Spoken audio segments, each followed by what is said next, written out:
Diz assim: entretanto os fariseus, sabendo que Jesus havia silenciado os saduceus, reuniram-se em conselho.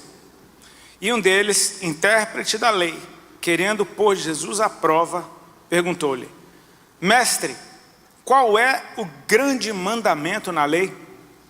Jesus respondeu: ame o Senhor seu Deus de todo o seu coração, de toda a sua alma e de todo o seu entendimento.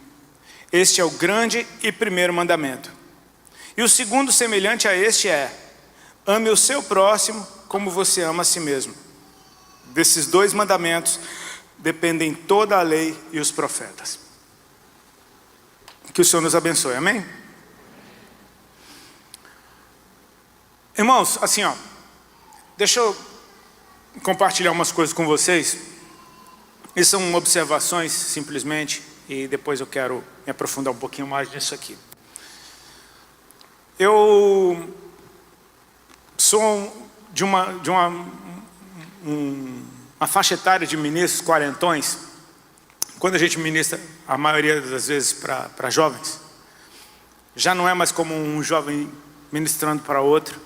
Não que a gente não seja, a gente só é jovem há mais tempo, amém? A gente só é mais experiente na arte de ser jovem, enfim. Estou vendo aqui que tem gente bem experiente nessa arte de ser jovem. Deem ouvidos a jovens que são jovens há mais tempo do que você, amém? Para você aprender a ser um jovem jovial.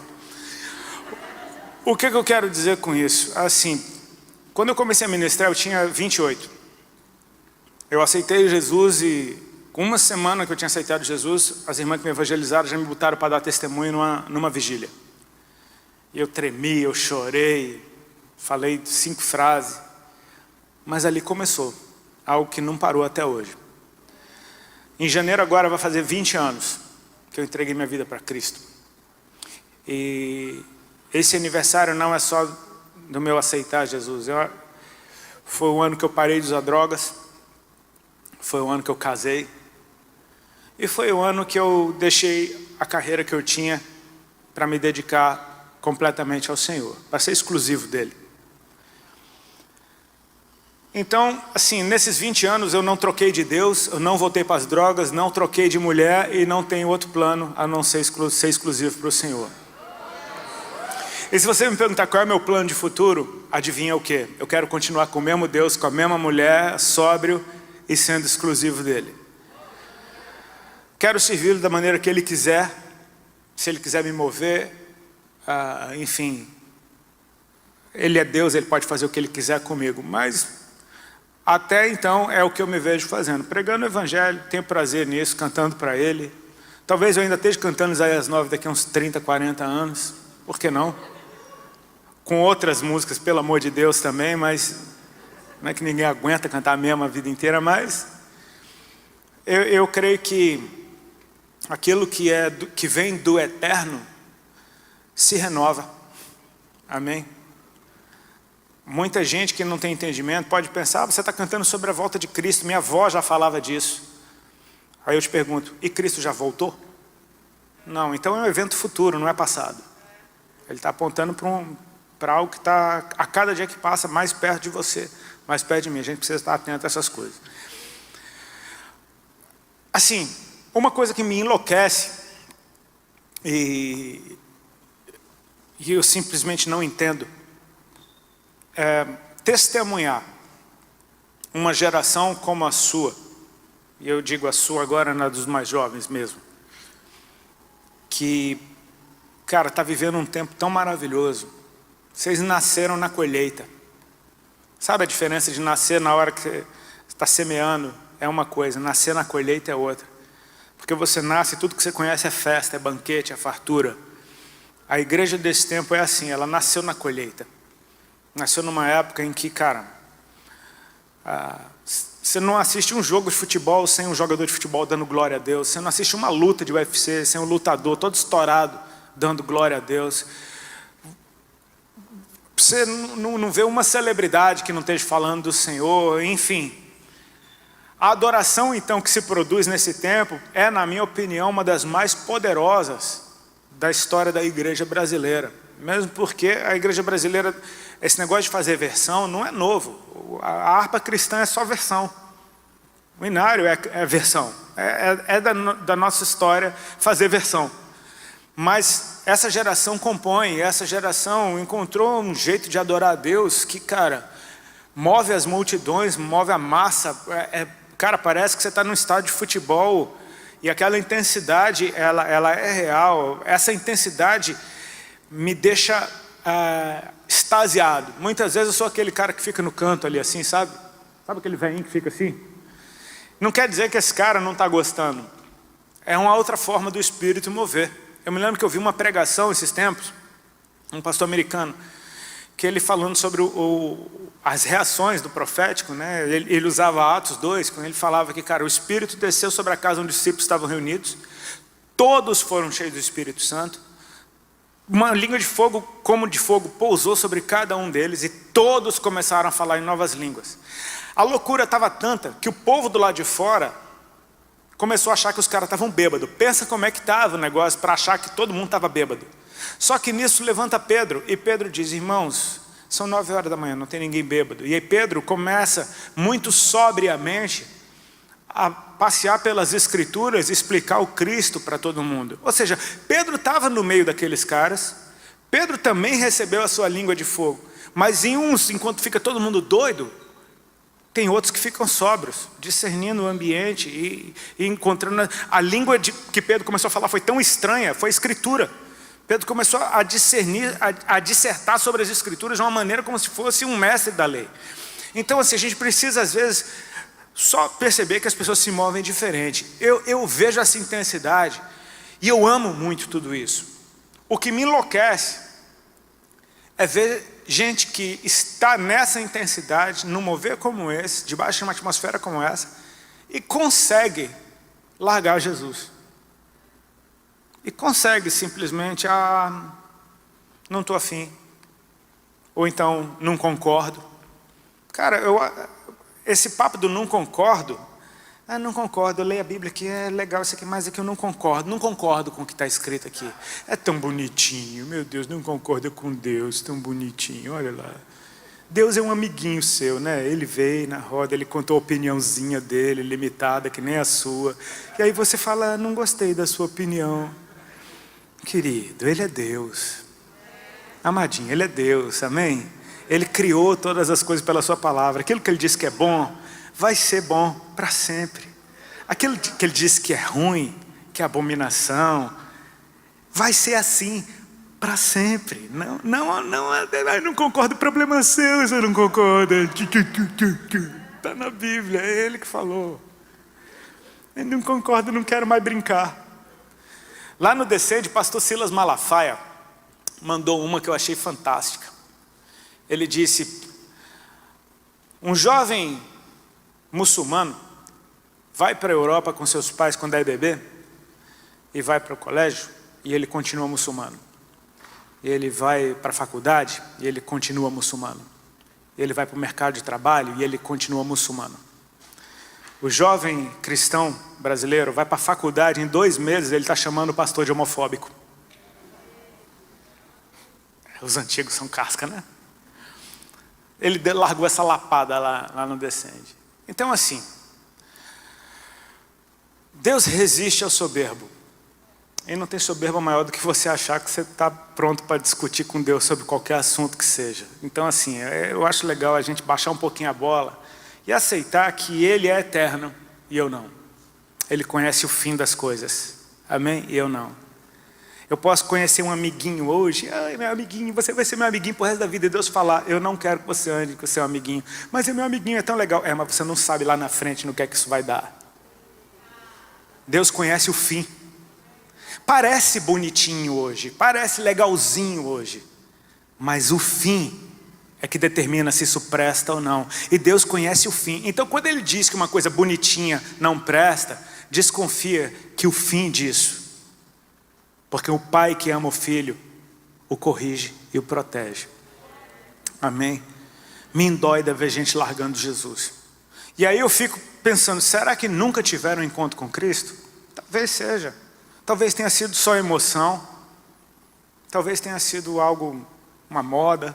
Sei lá, talvez o que foi. Eu não consigo encontrar explicação para alguém que largou Jesus. Que teve um encontro com Cristo, que teve experiência com Ele, que sentiu um arrepio no braço que seja, esse arrepio é sobrenatural. Esse arrepio é um toque do céu na sua vida. Sabe, uma lágrima que desceu. Eu não consigo entender como é que tem gente que consegue largar o Senhor. E eu gostaria de ter uma fórmula, eu gostaria de ter uma receita, mas eu não tenho. Deus é Deus, Ele faz o que Ele quer, com quem Ele quer, do jeito que Ele quer.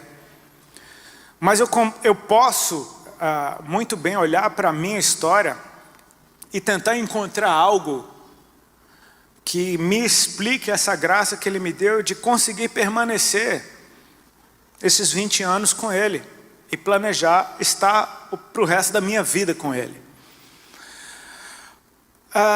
Não sou um super-herói da fé, não sou um super crente, não tenho a maior fé do mundo. Gostaria de ter, mas tenho certeza que não tenho. Não sou o maior teólogo que tem, não sou o melhor pregador, não sou o melhor cantor, não sou o melhor nada. Mas Deus me deu uma graça para permanecer nele.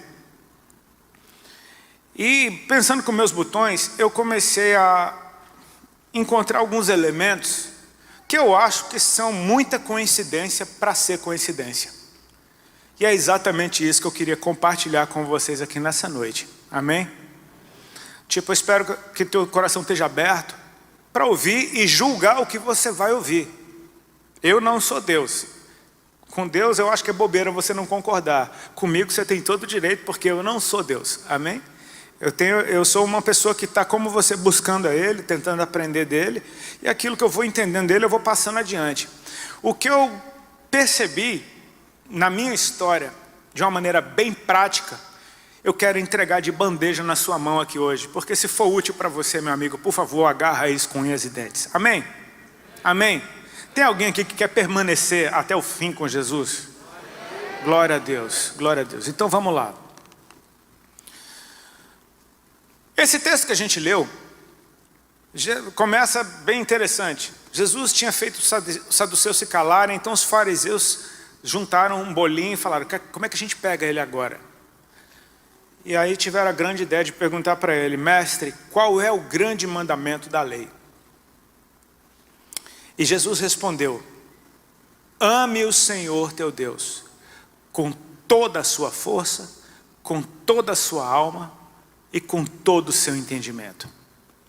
Está respondida a pergunta do cara ou não está?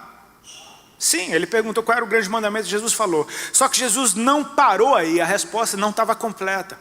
Ele disse: esse é o primeiro e grande mandamento. E ele continua: e o segundo é semelhante a este. Repete comigo: semelhante. Semelhante significa, não é que é parecido, é como esse. E o segundo é como esse: ame ao seu próximo como você se ama. E aí ele explica por que ele teve que falar do segundo. Ele disse: porque desses dois dependem toda a lei e os profetas.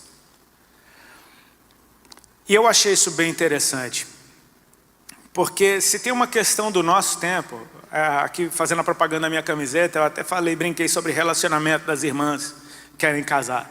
É uma questão desse tempo, todo mundo quer arrumar alguém, principalmente dentro da igreja. O jovem cristão, ele percebe que, enfim,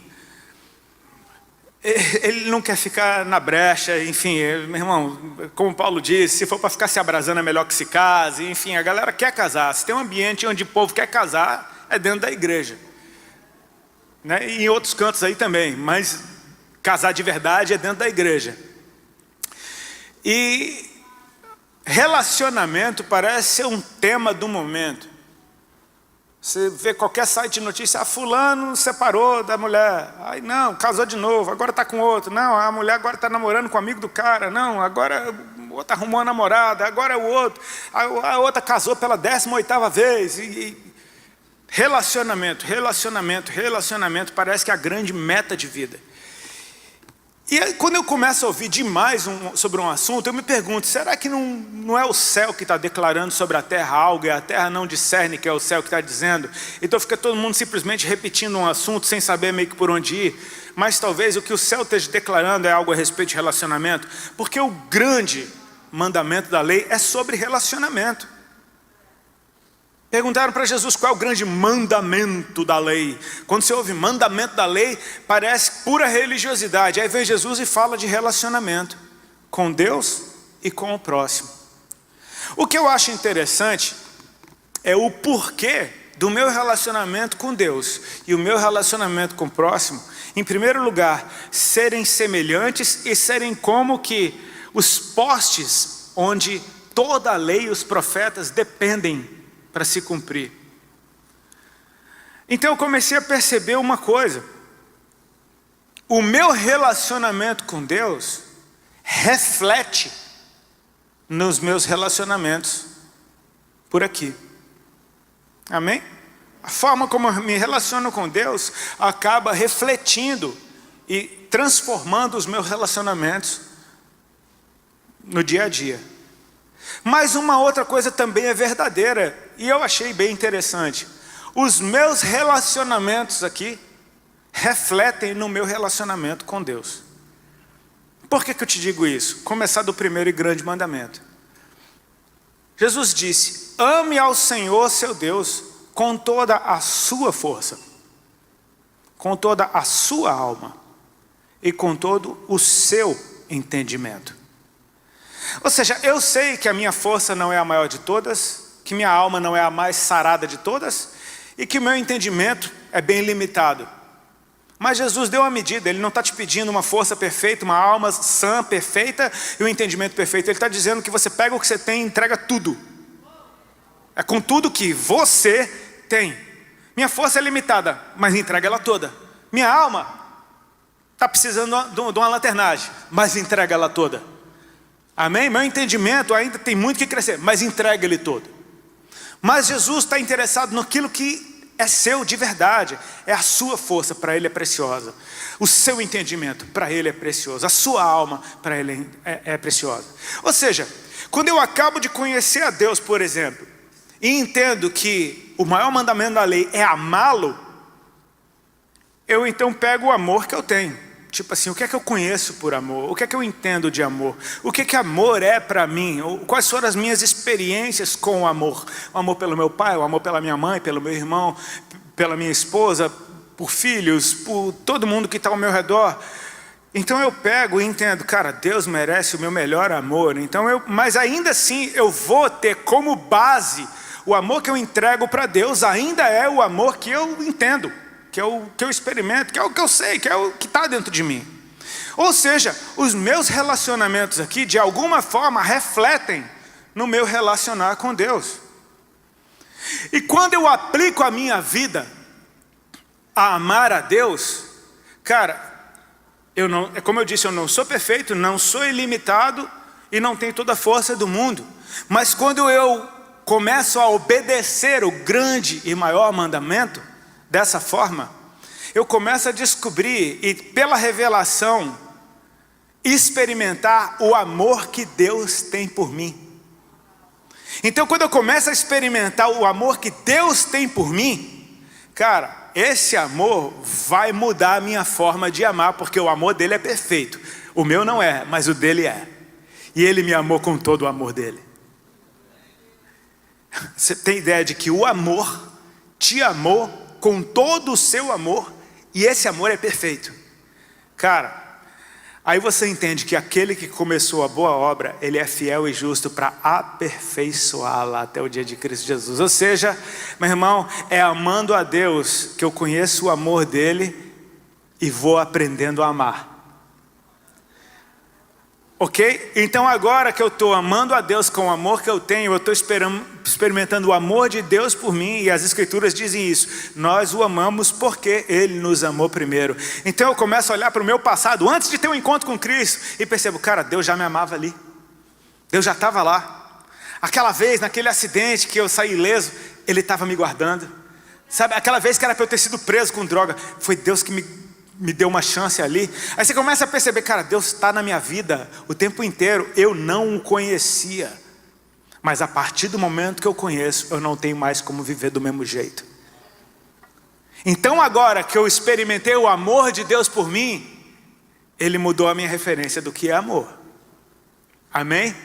E quando ele muda a minha referência do que é amor, esse amor agora reflete nos meus relacionamentos aqui. Agora eu já não consigo mais amar do meu pai do mesmo jeito que era, vai ter que ser muito mais. A minha mãe, a minha esposa, meus filhos, meus irmãos, meus amigos. Ou seja, o amor que eu tenho reflete no meu amor por Deus, e o amor que eu tenho por Deus reflete nos meus relacionamentos. Deu para entender essa relação?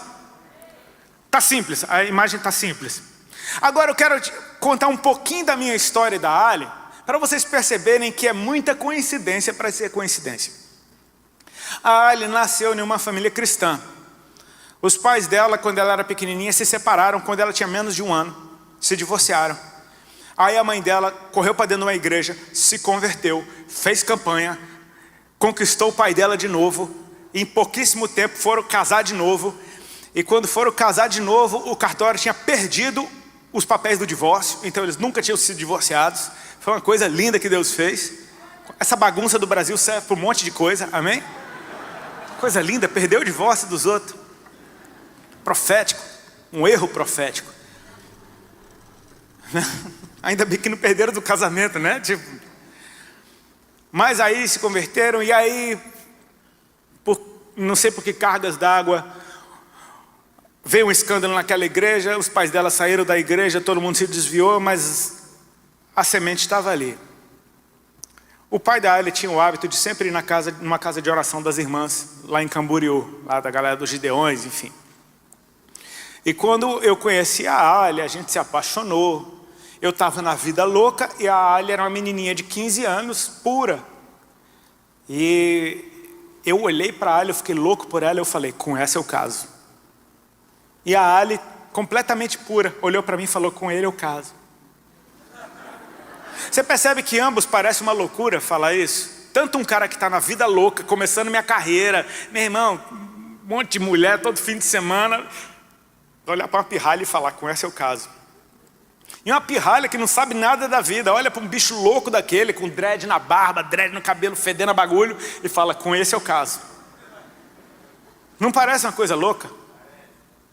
O que acontece é que o tempo passou, a gente se encontrou uma vez aqui, outra ali, fui vendo a Ali crescendo, se transformando, ficando doida. E em 2000 a gente se reencontrou de novo. O que aconteceu com a vida da Ali, desses 15 aos 20 e poucos anos? Foi engraçado porque a Ali, quando a gente se conheceu, a gente deu um beijinho só. Mas aí a irmã dela contou para os pais e foi um caos. A Ali ficou de castigo, ela ficou rebelde por causa disso. E o pai dela falou, só tem um jeito para você, vou te levar na irmã Augusta. E aí, lá vai a Ali, pôs o menor vestido que ela tinha, aqui, para ir para a casa da irmã da Assembleia. Chegou lá bufando, querendo dizer para a irmã que era filho de Lúcifer, queria afrontar, estava revoltada. Só que quando chegou lá, a irmã Augusta, e eu tive o prazer de conhecer a irmã Augusta, hoje ela já está com o Senhor. A irmã Augusta, exalando o amor e presença de Deus, só pegou na mão da Ali e fez um carinho. A Ali começou a chorar, aceitou Jesus. Isso ela tinha 15 anos de idade. Só que ela largou Jesus no fim de semana seguinte, na primeira festinha que teve. Aí as coisas davam errado na vida dela, ela ia para dentro de uma igreja e aceitava Jesus de novo. Aí no fim de semana seguinte, quem é Jesus? Sei lá. E assim foi aos 16, aos 17, aos 18, aos 19, aos 20, aos 21. Até que, quando a gente estava junto, vivendo junto, a Ali agarrou com Jesus e não soltou mais. Nesse tempo todo, não é que a Ali aceitava Jesus uma vez por ano, ela aceitava algumas vezes por ano. Aí ela, em 2000, ela foi morar comigo em São Paulo, doidona, eu também doidão, a gente se juntou, com esse é o caso, com esse é o caso, os dois doidão. Foi morar comigo lá, em pouquíssimo tempo nossa vida virou um caos, eu adoecendo, todo mal, cheio de enfermidade, nosso relacionamento um lixo. A Alice se voltou para Jesus de novo, porque era um hábito dela, quando estava tudo dando errado, ela ia para Jesus. Só que o que aconteceu nesse tempo? Que ela pegou Jesus e não largou nunca mais. Já eu nunca tinha aceitado Jesus na vida. Na primeira reunião da qual eu participei lá em casa, daquelas irmãs de oração, A irmã perguntou, você já aceitou Jesus? Eu falei, já. Eu nem sabia o que significava isso. E aí ele falou, não, ele não aceitou Jesus não. A irmã falou, você quer aceitar Jesus? Eu falei, quero. E eu aceitei Jesus assim, tipo, para a irmã ir embora. Queria que ela fosse embora. Estava com medo delas. Eu falei, cara, melhor aceitar Jesus. E eu aceitei Jesus ali, daquele jeito louco. Só que o que acontece é que na semana seguinte ele me curou de uma enfermidade incurável. E aí eu fiquei louco de amor por ele. Não sabia nada dele, mas eu amei. Pô, ele me tirou de um caixão, ele me tirou da cova. Ele me tirou de um túmulo. Eu estava quase morto, ele me resgatou. Eu amei Jesus de cara. A Ali aceitou Jesus 10.000 vezes antes de firmar de verdade com ele. Eu aceitei Jesus uma vez e firmei. Parece que eu estou dizendo eu sou o bom. Não, tem um detalhe. Dos 15 aos 20 e poucos anos, sabe como é que era o coração da Ali? A alma da Ali? Tinha um namoradinho aqui. Tinha um namoradinho ali. Outro namoradinho acolá. E sabe como é que é namoro de adolescente, né? Eu te amo. Vamos viver pro resto da vida. Você é meu. Aí no mês seguinte, não é. Aquele que é. Se for crente, então, presente de Deus para mim. Aí tu não acredita, meu, presente de Deus é bem forte isso, hein? Aí no mês seguinte não é mais. Tipo, o que aconteceu com o presente de Deus? Não era de Deus? Tipo, não era presente? Sei lá, qual foi o problema? E assim era a vida dela. Uma jovenzinha que tinha muitos namorados, pulando de um amor para outro, de uma paixão para outra, paixão para outra, paixão para outra. E sabe o quê? A forma dela amar a Deus era igualzinha. Uma paixão aqui, uma paixão ali, uma paixão, Jesus eu te amo aqui. Quem é Jesus? Jesus eu te amo.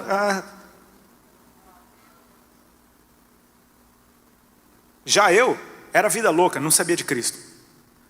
Mas aí vem a Ali morar comigo e eu falei, com essa eu caso. E aí quando eu tô com aquela que com ela eu caso, ou seja, eu quero ter um relacionamento sério pro resto da minha vida com você, eu pego Jesus e adivinha com que tipo de relacionamento eu tive com ele? Casei? Na época que a Ali estava com esse eu caso, ela casou com Jesus também. É muita coincidência para ser coincidência. Enquanto está pulando de galho em galho, com Jesus também. Mas quando tem uma mentalidade, uma aliança que é para durar para sempre, com o Jesus também. Eu não estou querendo incentivar os jovens a casar com o primeiro ser que topar. Mas eu estou te incentivando a ter uma mentalidade mais parecida com a do teu Criador, que é do eterno. Que é de pureza, santidade e uma aliança inquebrável. Porque isso faz diferença. Quando a Ali foi morar comigo, eu não estava namorando com nenhuma mulher. Mas eu tinha umas 2 ou 3 malucas que, né, você entende? Oi, tudo bem? Ligava de vez em quando, pá. E quando a Ali foi morar comigo, o meu, com essa o caso, era sério. Eu fiquei pensando, imagina eu estou um dia aqui com a Ali, brincando de casinha, e de repente aparece uma doida aqui na porta. Falei, eu tenho que tomar uma atitude preventiva. Liguei para as doidas. Falei, estou ligando para dizer que eu estou namorando, sério, e que, enfim, não tem mais nada entre a gente. E engraçado é que não tinha nada entre eu e as meninas, era só aventuras, mas não tinha nada. Então eu estava terminando algo que nunca teve, mas era totalmente preventivo. Eu não queria um constrangimento de aparecer uma doida lá. Ou seja, da minha maneira completamente doida, sem noção, sem Deus, sem estar casado direito, eu queria fazer a coisa dar certo. Então, ao receber a Ali em casa, eu comecei a dizer não para as outras. Era o meu jeito, era o jeito que eu sabia, era com tudo que eu tenho. Eu estava dizendo não para as outras. Irmãos, o ministério de Cristo começa com Ele no deserto. Jejuou 40 dias e 40 noites, cheio do Espírito Santo depois do seu batismo. Então aparece Satanás, e Satanás começou a tentar Jesus. E Satanás chegou e disse: se tu és o Filho de Deus, transforma essas pedras em pão e come. Nível de pedrinhas. E aí Jesus responde muito educadamente: nem só de pão viverá o homem, mas de toda palavra que sai da boca de Deus. Sabe o que é que Jesus disse? Jesus disse não. Simples assim. Porque você vai ver que o diabo, ele não tem o poder de enfiar pão na sua boca ou de transformar uma pedra para você comer. Ele fica dando ideia. E se você obedecer, essa é a treta, porque obedecer o diabo não é só desobedecer a Deus, é trocar de Senhor. Você se torna servo daquele que você obedece. Então Jesus disse não, porque nem só de pão viverá o homem, mas de toda palavra que sai da boca de Deus. Pronto. Só que o diabo não se deu por vencido. O diabo, ele é tipo aquele perdedor incansável. Ele perde, mas não para de tentar, porque ele não tem outra ocupação. Ele pega Jesus, leva ele para o alto do templo e diz: também está escrito que aos seus anjos dará ordem a teu respeito para não tropeçar com o teu pé em alguma pedra. Se tu és o Filho de Deus, lança-te daqui abaixo. E aí Jesus responde muito educadamente: também está escrito, não tentarás o Senhor teu Deus. Em outras palavras, Jesus disse não. Satanás não se deu por vencido, cara. Pega ele e leva para um terceiro nível. Você percebe que tem um desenho aqui de níveis? Níveis da pedrinha no deserto, nível do lugar mais alto do templo, e leva para o alto de um monte, de onde ele mostra todos os reinos do mundo e a sua glória. E ali Satanás abre o coração. Olha, Satanás sendo sincero: tudo isso te darei se prostrado me adorares. E nessa hora Jesus é bem enfático. Ele diz: arreda Satanás, porque está escrito, somente ao Senhor teu Deus adorarás, e só a Ele prestarás culto. É a palavra de Deus, você pode aplaudir ela, porque ela é linda.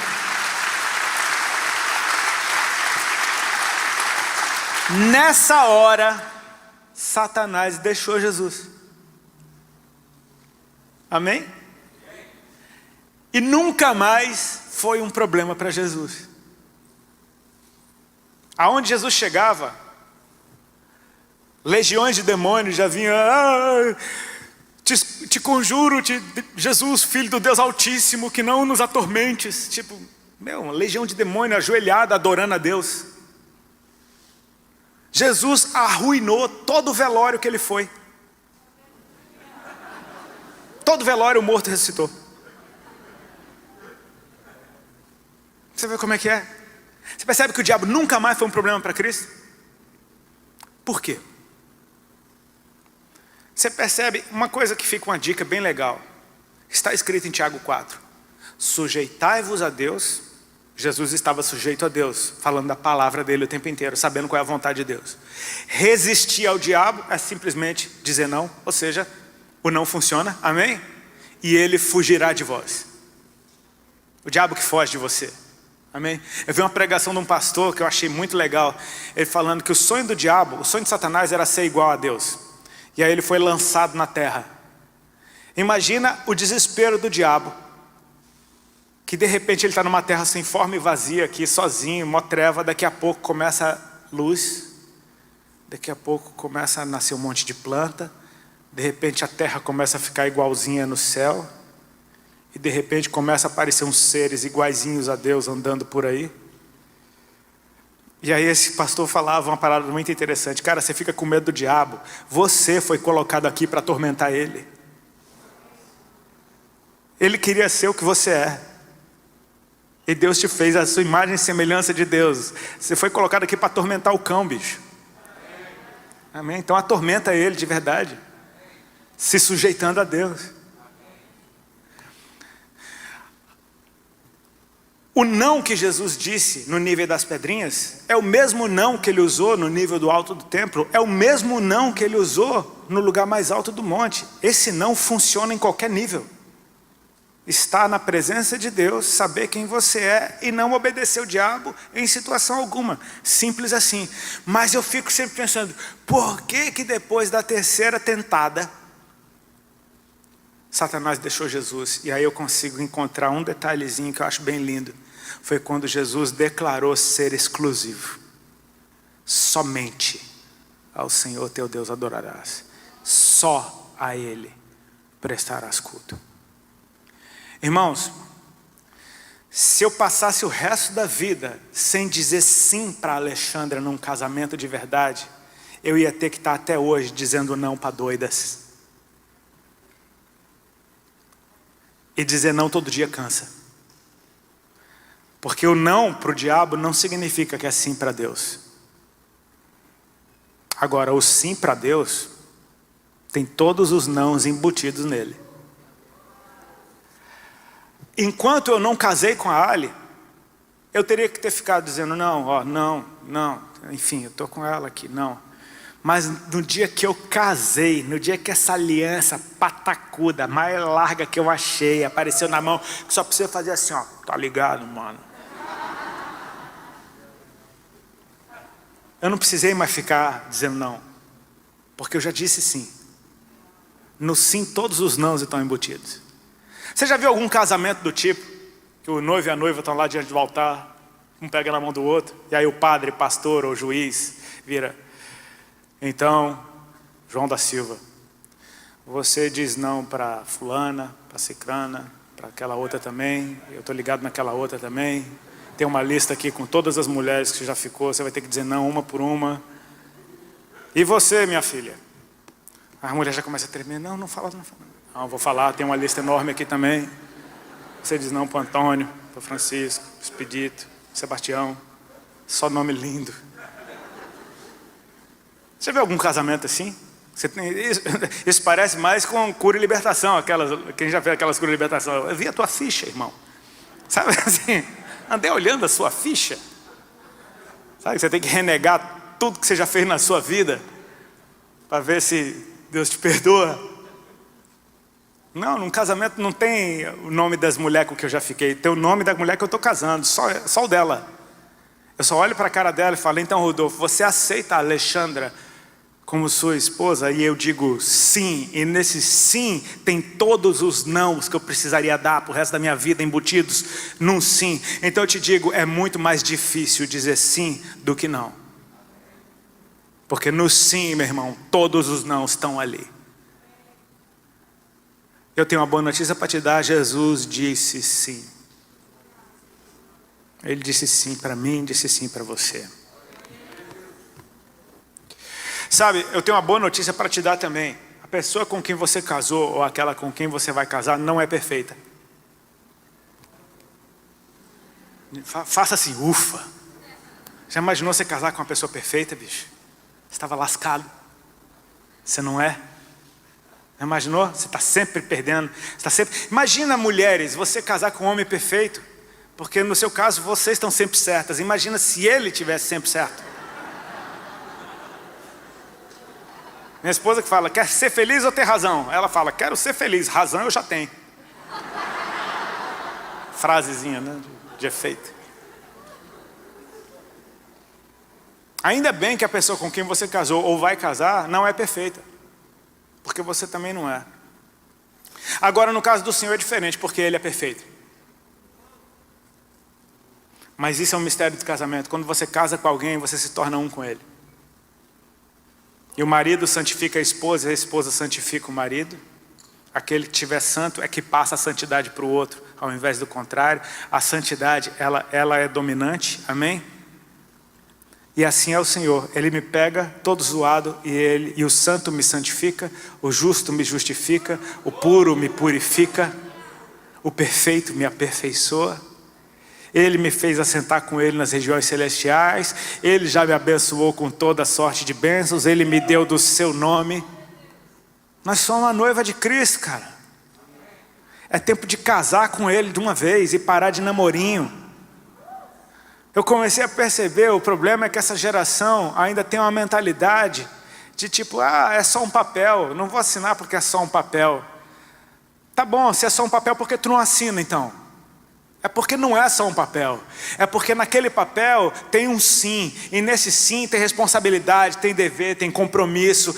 Esse papel, meu irmão, protege a tua saída, porque tu vai ver o tão difícil que é sair de uma parada dessa. Não, eu quero entrar numa parada que seja fácil de sair.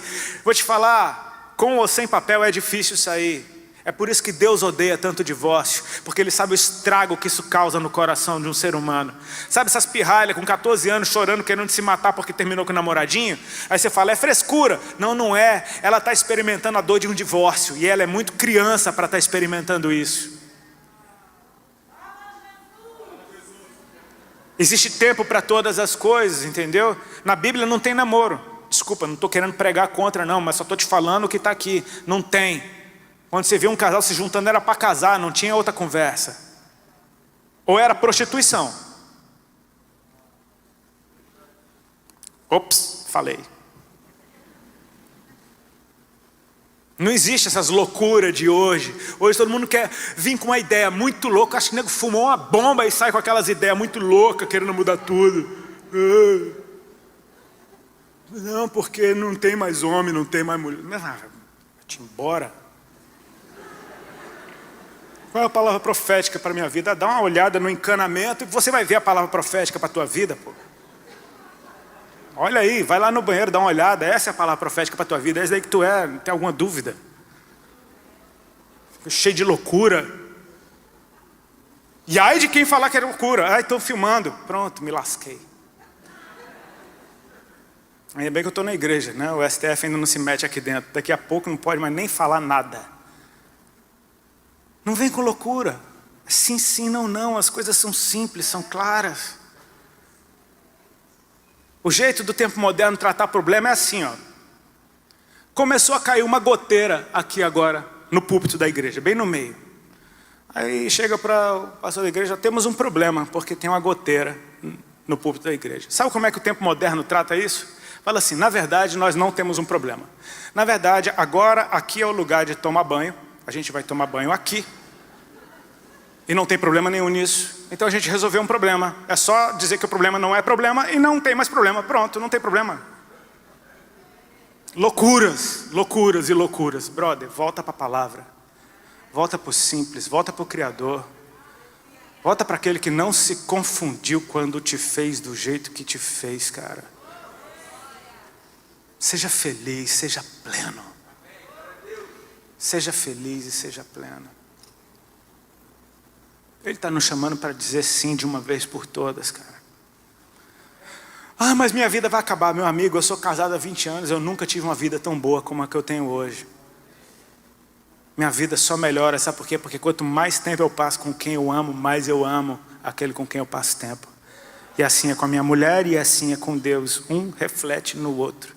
Assim como eu quero ficar com a minha mulher para o resto dos meus dias, eu quero ficar com Deus para o resto dos meus dias. E quem larga Deus, larga da mulher. Quem larga da mulher, larga Deus também. Então um vai refletindo no outro. É tempo de tomar uma atitude consciente e decidir de uma vez por todas o que é que você quer.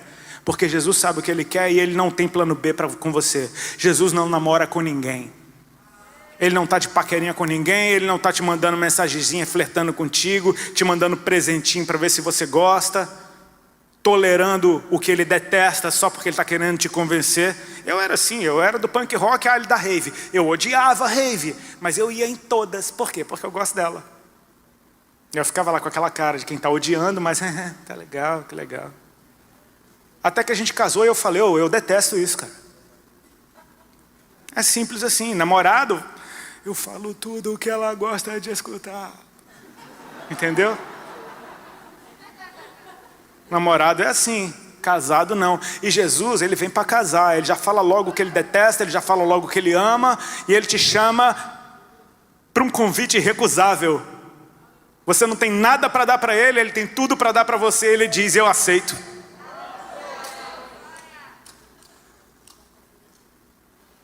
É um convite irrecusável. O Senhor está nos chamando para acordar, cara, para brilhar no meio de trevas. E a minha oração é para que eu volte daqui a 20, 30 anos nessa igreja e você esteja aqui. Adorando Jesus com a mesma paixão, com a mesma intensidade, com o mesmo brilho no olho, com o mesmo desejo de ser dele para sempre. E se eu te perguntar como é que está sendo o seu dia, você fala, cara, parece que eu aceitei Jesus ontem porque está tão bom. Porque Ele renova todas as coisas e é assim que é. A única coisa que essa minha vida não foi, em 20 anos, foi chata. Ele está sempre fazendo uma coisa nova, renovando paixão, renovando força, renovando vigor. Eu sou do dia, eu durmo cedo, eu estou aqui meia-noite e não calo a boca. Quem explica um negócio desse? Ele te dá graça para fazer o que Ele te chamou para fazer. Eu gostava de surfar antes de ser casado. Eu nunca surfei tanto na minha vida como depois de casado. Casamento não é cruz, mas na cruz Jesus casou com você. Você tem ideia do sim de Jesus, dele dizer: Pai, se possível for, passa de mim esse cálice, mas que não seja feita a minha vontade, e sim a sua. E ele veria o fruto do seu trabalho e se alegraria. Ele olhou para mim e para você e falou: vai valer a pena, eu vou até o fim. E aquele que tem todo o poder, que podia descer da cruz, escolheu ficar até o fim. E entregou o seu espírito. E desceu na região da morte e do inferno. E quando Jesus morreu, os sepulcros se abriram e muitos santos foram vistos andando pela cidade, porque a morte perdeu o seu poder. Então ele começa a aparecer de novo. E agora o corpo dele é interessante, porque ele come com os caras, mas aparece e desaparece. Ele aparece numa aparência que ninguém reconhece, daqui a pouco todo mundo reconhece. Daqui a pouco ele some, aparece de novo, e daqui a pouco ele sobe aos céus na frente de todo mundo. Cara, você tem ideia da loucura que é isso? Que tem um corpo no céu, que tem um coração batendo no céu, porque ele subiu em carne. E ele diz: assim como eu sou agora, vocês serão também. Ele destronou a morte, então ele destronou o medo da morte. A gente já não vive mais dominado pelo medo, e sim pela alegria de ser dele. Todos os apóstolos, os primeiros discípulos da primeira igreja, foram mártires. Não amaram mais sua vida até a morte, porque sabiam, porque viram o Cristo ressurreto. É esse que nós temos experimentado, o Espírito Santo de Deus nos chamando para um nível mais alto. Ele está te chamando para um relacionamento mais sério. Amém? Ele está querendo dizer para você, igreja, Ele não quer namorar contigo, Ele quer casar. É tempo de você decidir se você quer também. Se coloca de pé, por favor.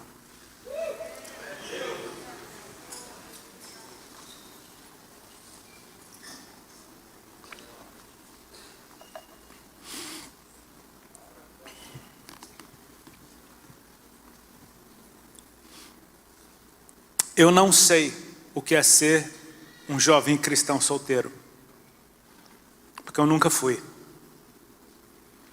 Eu entreguei minha vida para Jesus, eu já estava com a mulher que é minha esposa. Mas o desejo de ter um relacionamento do jeito que deve ser, para sempre, refletiu na minha forma de abraçar o Senhor. Eu casei com Ele também.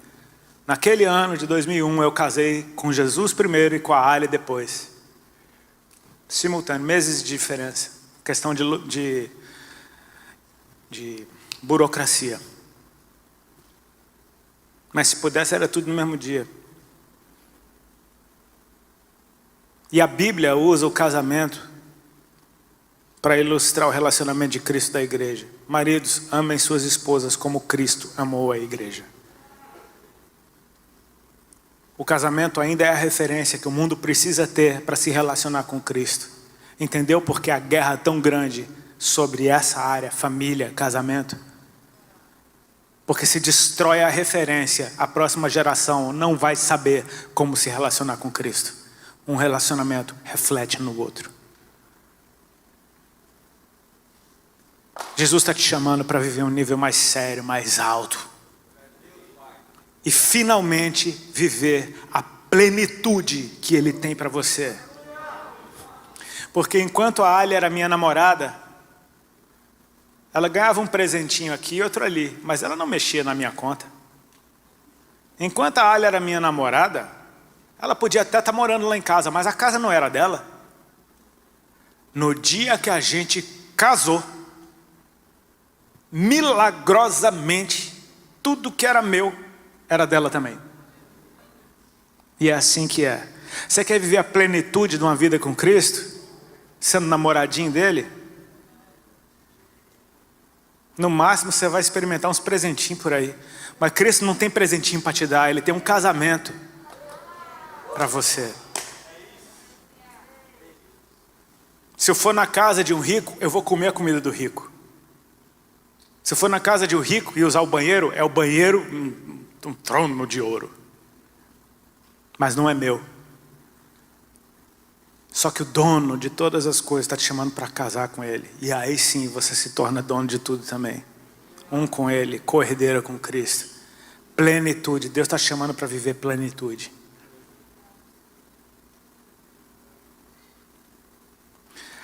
Aquele que permanecer em mim e eu nele, disse o Senhor, esse dá muito fruto, porque sem mim nada podereis fazer. Ele não está falando da companhia, ele está falando de estar enxertado na videira, de ser um com Ele. Então, meus queridos, fica tranquilo, se você permanece em Cristo, inevitavelmente os frutos virão. Porque Ele é frutífero desde o princípio, Ele sempre foi e nunca vai deixar de ser, e uma vez que você for um ramo na videira, o fruto vem, e o fruto é da videira, não é seu, amém? É fruto dele vindo através de você, mas porque você permaneceu nele. Se você desconecta, não tem fruto nenhum. Sem mim, nada podeis fazer. Eu queria que a mensagem foi clara, amém? Curva a tua cabeça, por favor, feche os teus olhos. Pai, eu te agradeço por essa congregação, por esse povo que o Senhor ajuntou aqui. Te agradeço por esses jovens tão intensos. Eu te agradeço, Senhor, porque o Teu Espírito Santo está nesse lugar e pode nos ajudar nas nossas fraquezas. Nós, como igreja, te pedimos perdão pelo nosso orgulho. Te pedimos perdão pela nossa soberba. Te pedimos perdão pela nossa resistência àquilo que o Senhor já determinou antes que nós existíssemos. Te agradecemos, Senhor, porque esse livro eterno fala do futuro como nenhum outro. Tu és a nossa rocha, nossa segurança. Tu és o nosso porto seguro, Tu és o nosso farol. E sem Ti nós não podemos fazer nada. Portanto eu te peço, Senhor, toma-nos pelas mãos nessa noite. E atrai-nos para esse nível mais alto no nosso relacionamento contigo. Nós queremos te amar com tudo que nós somos, com tudo que nós temos. E se é com tudo, não sobra nada para nenhum outro. Eu oro para que o Senhor nos ensine a dizer sim para Ti. E o que isso implica e o que isso significa. Com teus olhos fechados, tua cabeça curvada, eu preciso aproveitar essa oportunidade para perguntar se talvez não tem alguém aqui que nunca disse sim para Jesus e hoje entende o que isso quer dizer. Eu sei que uma vida sem Deus cansa. Uma vida de lutar e perder cansa.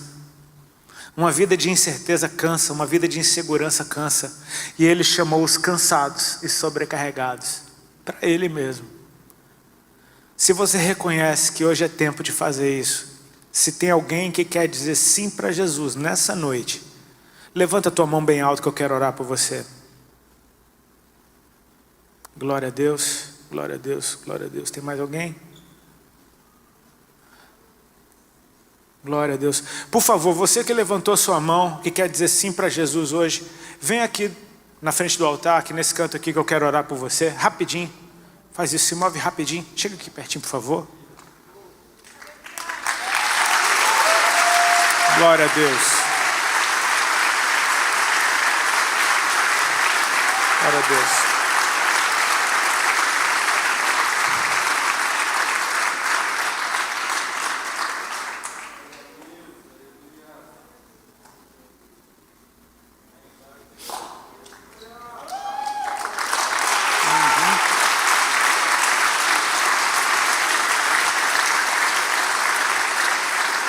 Assim é o nosso Senhor. Deixa eu aproveitar para se juntar a eles. Talvez tenha gente aqui hoje que está como a Ali estava, naquela época em que pulava de uma paixão para outra e só visitando a presença de Deus e não sendo habitado por ela. Você entendeu o recado? Se tem alguém aqui que entende, cara, eu só estava namorando com Cristo, flertando com Ele, eu achava que era dele, mas eu preciso tomar uma posição hoje. Você quer casar com Jesus de verdade? Sai do teu lugar e vem aqui na frente. A gente começa do zero. Glória a Deus.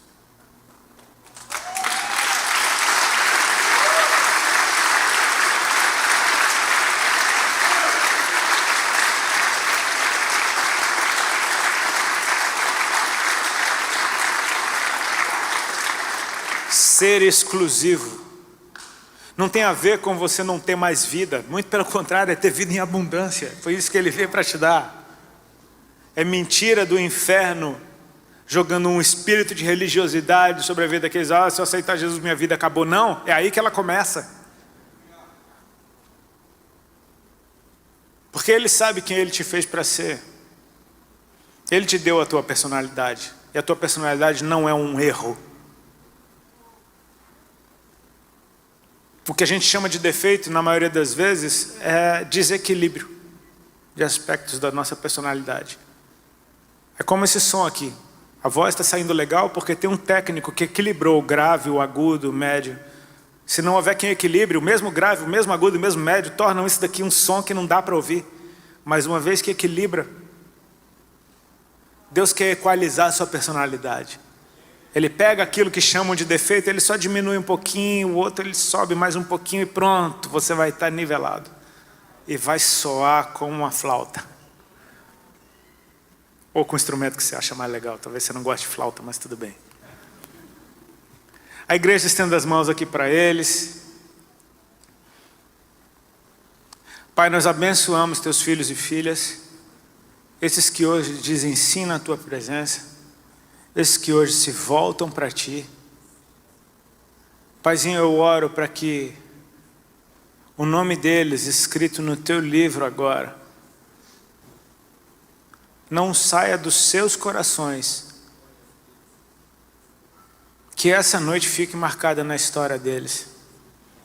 Eu oro para que eles comecem a experimentar a plenitude de ser teu e somente teu. Eu te agradeço pela vida de cada um deles. Eu oro para que o teu Espírito Santo encontre lugar dentro deles. Eu oro, Pai, para que o Senhor venha curando enfermidades, restabelecendo a alma deles. Eu oro para que traumas do passado sejam apagados, sejam visitados por ti e apagados, para que eles possam ser livres daqui para frente. Eu oro para que o Senhor cubra eles com esse manto de santidade, lave-os com teu sangue, e que eles possam viver a plenitude daquilo para o qual eles foram chamados, serem teus para sempre. E que assim seja, em nome de Jesus.